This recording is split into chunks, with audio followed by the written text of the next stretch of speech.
كندنا بردا لاغر بلصقنا لوغن مكتا تنساتر عمد كندنا بردا لاغر بلصقنا لوغن مكتا انبلا ليلويا تلاقي مسرات كبزو سر زمن ኢትዮጵያ ተፈታች ኢትዮጵያችን ትቅደም ብለን እንገስግስ ለትውልድ እንዲተርፍ ያዝነው ትንስስ ተነሳ ተራመድ ክንድና በርታ ለአገር ብልጽግና ለወገን መከታ አሁን ኢትዮጵያ ትቅደም አሁን ኢትዮጵያ ትቅደም የታሪክ አሰላዎች ሁሉ ይውደሙ ይውደሙ ይውደሙ ኢትዮጵያ ትብህት ያወጣው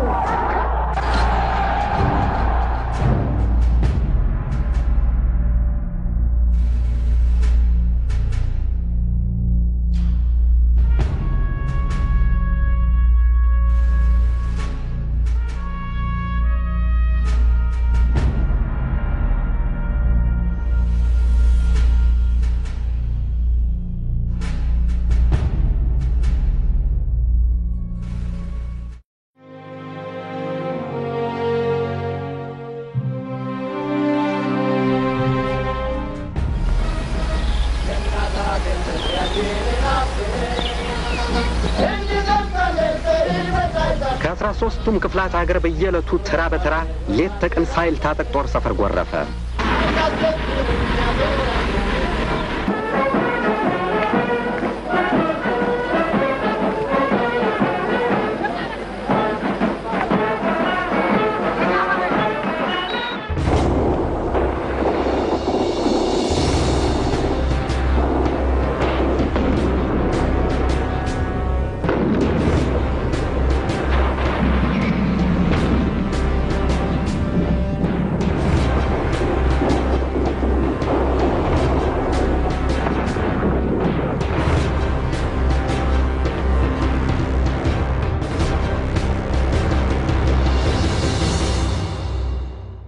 እንግዲህ ሁሉም ለከትና መቼም ወሰን አለው።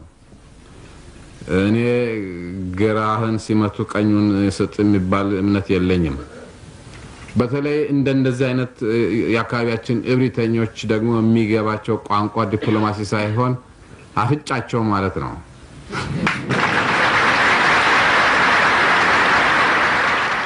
ያ አስተንፍሰናል። የሰይድ ባሬ ጎማ አሁን ተንፍሰዋል።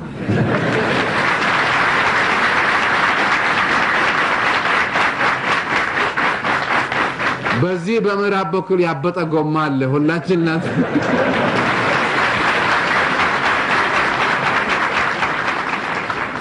ውድ ወገኖቼ በተለይም ወጣቶች ለዚህ ሽብርና ለታወጀብን ጦርነት መሰለፍ በቂ አይደለም፣ መሳየፍ ወይ መፋለም አለብን።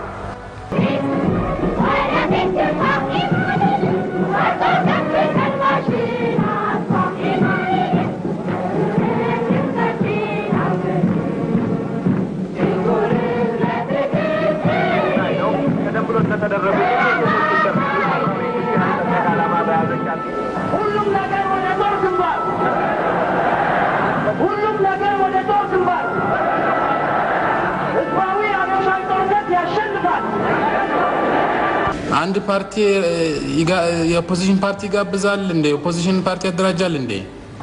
እኛ አገራችን ውስጥ ካለው የአንድነትና የመገንጠል ጥያቄ አንፃር ወደፊት ለሰላም ኮንዲሽን ሁኔታዎችን የሚያመቻች ቢሆን ኢሰፓ ራሱን ስሙን በመለወጥና ማህበራዊ ቤዙን እንትን በማስፋት ነገር ግን የፓርቲ ሞኖፖሊ ነው የሚያራምደው የሚል አይነት ስም ላለማግኘት የምንጫወተው ስልት ነው እንጂ ግብዣ አይደለም። ግብዣ የለም።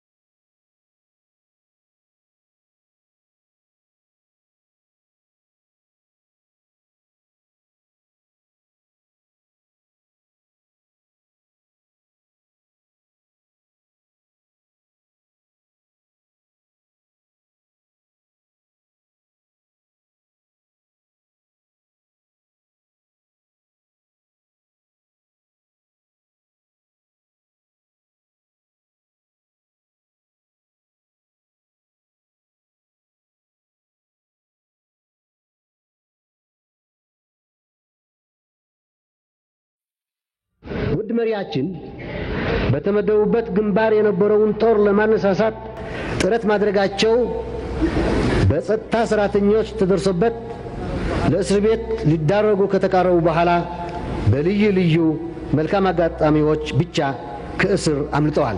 ይህም የኛ እድል ነው።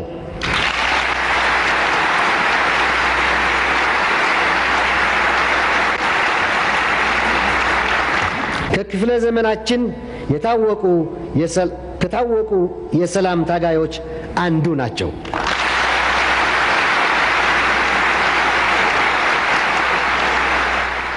ስለዚህ ጓዶች ኢሰፓ ጓድ መንግስቱም የኢሰፓ ናቸው።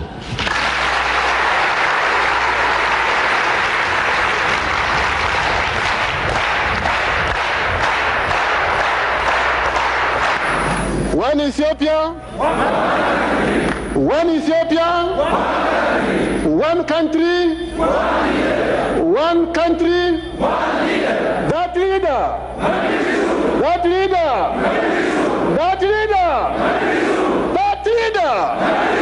Thank you. The anniversaries of the revolution in the last 10 years consecutively. ስለዚህ 10 አመት በተከታታይ ይሄንን የአብዮት በዓል ለማክበር ያደረግነው ልምምድ በ10ኛው አመት በዓል ላይ ምን ልዩ ባህሪ እንዳሳየና ለዚህ ክሪቲክ እንደቀረበ ለኔ ግልጽ አይደለም።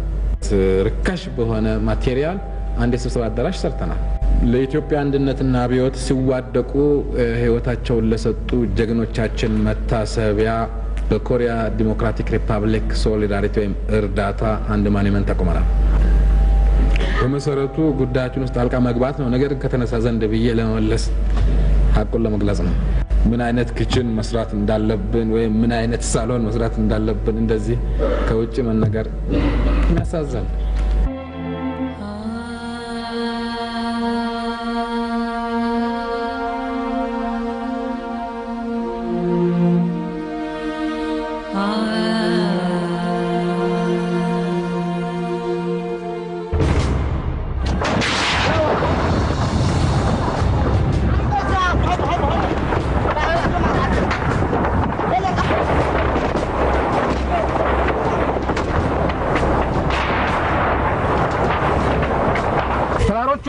ብዙዎቹን አይቻቸዋለሁ።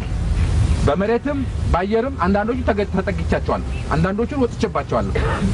እዛ ላይ ይዛችሁ የወጣችሁት በድፍና ታንክና ምናምን በአንድ አጋጣሚና ሁኔታ ወይ ቀን ወይ ሌሊት ጠላት ሲያጠቃጥላችሁ ነው የምትመለሱት። ስለዚህ ፓርቲያችንና መንግስታችን ሁለታችሁንም ነው የሚያስታጥቀው። ይሄን ታውቁ የለም? በማን መሳሪያ ነው የምንሞተው ያላችሁ እንደሆነ እና እኛ በሰጠነው አይደለም እንዴ? እንዲህ አይነት ትግል ነው የገጠመን።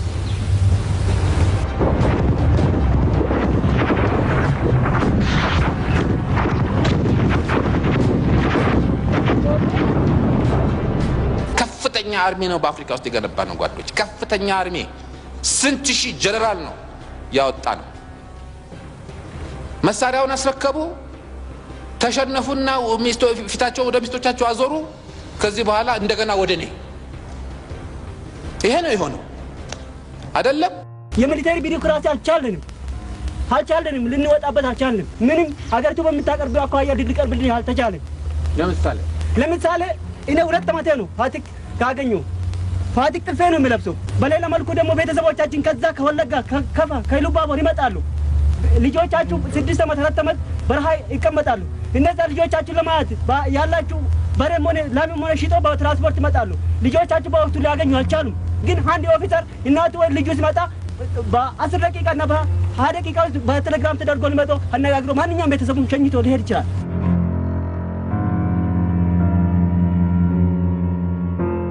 ከየትኛውም እንደው እኔ ነኝ ከሚል መንግስት አስተዳደርና ህገ መንግስት ጋር ብናመዛዝነው በማንኛውም መመዘኛ እጅግ ህዝባዊና ዴሞክራሲያዊና ፕሮግሬሲቭ ነው። አራተኛው ችግራችን ፍትህና አስተዳደራዊ መጓደል በአካባቢያችንን ፍትህና አስተዳደራዊ ጉድለት የሚያንጸባርቀው ጓድ ፕሬዝዳንት መደብ ትግል ውስጥ እየተፈተነና ያለብን ሰዎች ነን። አይቶ ያልቀመሰ ሊሰማው አይችልም። እጁን ከሰጠ ከተያዘ በጥርጣሬ ደግሞ እዚህ ውስጥ ካሉ ከተያዙ ማስረጃ ከተገኘባቸው ፍርድ መስጠት ያለ ነው። በህግ ነው። 5 ዓመት ሙሉ ያለ ፍርድ ጉድጓድ ውስጥ ያሉ አሁን መጡ ወኔ ቤት ከርቸለ ፍርድ ለምን አይሰጥም? ይሄ የፍትህ መጓደል አይደለም እንዴ? ፍርድ መስጠት አይገባም? ጥፋተኛው ነው ማስረጃ ይደረግለት።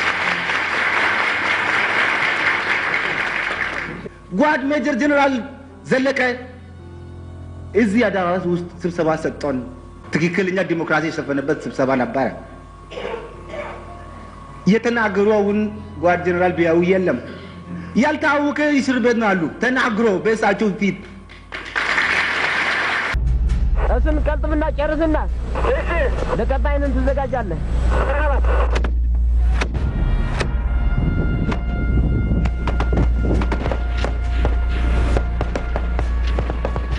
እሺ እዚህ አባቴ አሁን ሰዓት ላይ የኢትዮጵያን ህዝብ 50 ሚሊዮን ህዝብ በደም ባህር ማግደው ዳስቆሰው በርሰው ኃላፊነት 18 ዓመት ሙሉ መርተው ሳያደላድሉ ሳያረጋጉ የኢትዮጵያን ህዝብ ለሳት ዳርገው በአሁኑ ሰዓት ውስጥ ላይ ከመሞት በስተቀር የቴዎድሮስን ጽዋ ከመጠጣት በስተቀር ሌላ እድል የለውም። ይሄንንም እንደማያበላሹ አምናለሁ። እዚሁ እንደሚሞቱ እንጂ እንደሌሎች መሪዎች በዩሮፕ ውስጥ ላይ ይፈረጣሉ ብዬ እምነት የለኝም። እግዚአብሔር ምስክሬ ይሁን። ይህንን ህዝብ አጋልጠው ይሞታሉ አልልም። መንጌ ከሰው ወንበር ላይ ደርቀው እንደ ቋንጣ እንደሚቀሩ ለታሪክ እንደሚቀሩ አምንበታል። ይሄንን ባያደርጉ ግን ታሪክ ይፋረደውታል። ምናልባት በዚሁ አካባቢ ውጊያ ይጀምራል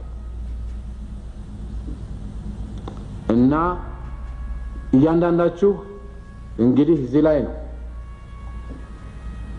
ያ ኢትዮጵያዊነታችን የሚመዘንበት እና የተናገርነውን ሆነን የምንገኝበት ቋሚም የሚያልፍም የሚታዘብበት ሁኔታ የሚታይበት ይሄ ነው።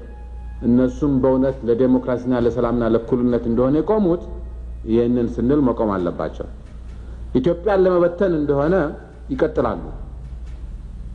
ኢትዮጵያን ደግሞ ለመበተን እስከተቀጠለ ድረስ የኔ ግንባር እስከተበተነ ድረስ ደግሞ በበኩሌ ከኢትዮጵያ አንድነት ኃይሎች ጋር ትግሌን ይቀጥላል።